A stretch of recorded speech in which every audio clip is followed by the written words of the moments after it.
tardes, mi nombre es Abigail Ollana. Pertenezco a la Universidad Central del Ecuador, Facultad de Filosofía, Letras y Ciencias de la Educación, carrera Educación Inicial Semipresencial.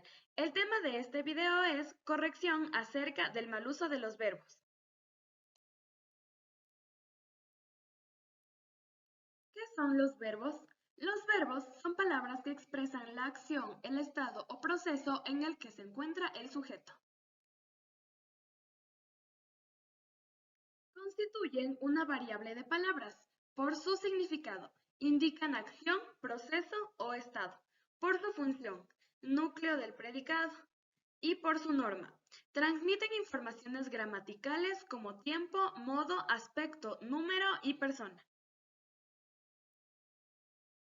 Voz gramatical. Según Pablo 2011, la voz gramatical es una categoría gramatical que nos habla de la relación significativa que une al verbo, sujeto y objeto. Se clasifica en voz activa. Es la que se concentra en el sujeto de la oración. El sujeto es el que ejecuta la acción. Como ejemplo tenemos mi hermana compró la torta. Y en voz pasiva. El sujeto gramatical es el que recibe la acción que se expresa en el verbo. Como ejemplo tenemos mi billetera fue robada. Dentro de la voz pasiva tenemos perifrástica con ser más participio. El complemento directo pasa a ser el sujeto paciente de la oración. El verbo se construye con el verbo ser. El participio del verbo concuerda con el sujeto paciente en género y número. Perifrástica con estar más participio.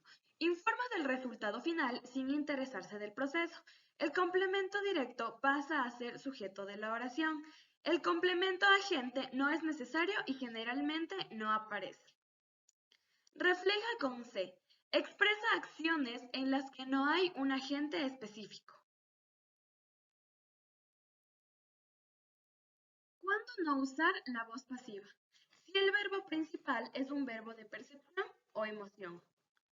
La voz pasiva con el verbo ser no se emplea en una construcción en la que aparece un tiempo progresivo. Y por último, cuando hay un objeto indirecto, no se puede formar la voz pasiva con ser. ¿Qué es un gerundio? Forma no personal del verbo. Se forma a partir de la raíz verbal junto con la terminación ando, yendo y yendo.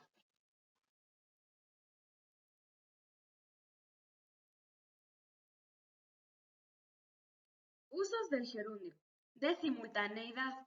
Indica dos acciones que suceden de manera simultánea. Condicional. Indica una condición. Podría reemplazarse por una oración que exprese un requisito para que se realice. Y progresivo. Indica una acción que expresa continuidad. Usos incorrectos del gerundio. De posterioridad. El gerundio no se debe usar para expresar acciones posteriores a la del verbo principal de la oración. Adjetivo.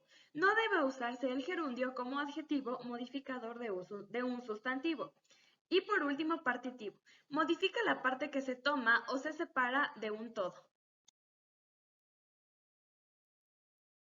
Infinitivos. Forma verbal no personal porque carecen de una perspectiva temporal. Formas de los infinitivos.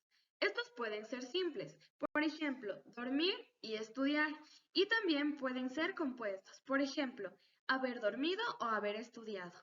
Tipos de infinitivos. Primera conjugación que terminan en ar, segunda conjugación que terminan en er y tercera conjugación que terminan en ir.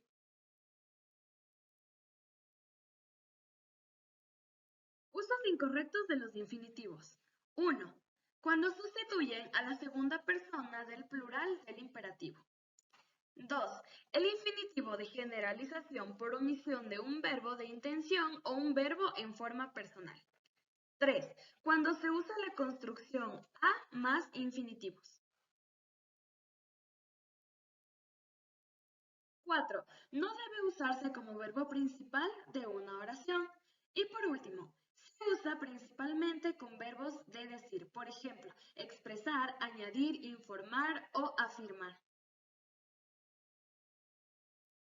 Clítico. Palabra átona o partícula que se pronuncia en la oración con menos intensidad que otras palabras. Clítico en el orden equivocado. Enclíticos. Pronombres personales átonos que siguen al verbo. Por ejemplo, dícese leerlo o tráenos. Proclíticos. Se deben pronunciar sin acento. Van antes del verbo sin formar una sola palabra. Por ejemplo, se lo dijeron, te vi o lo leí.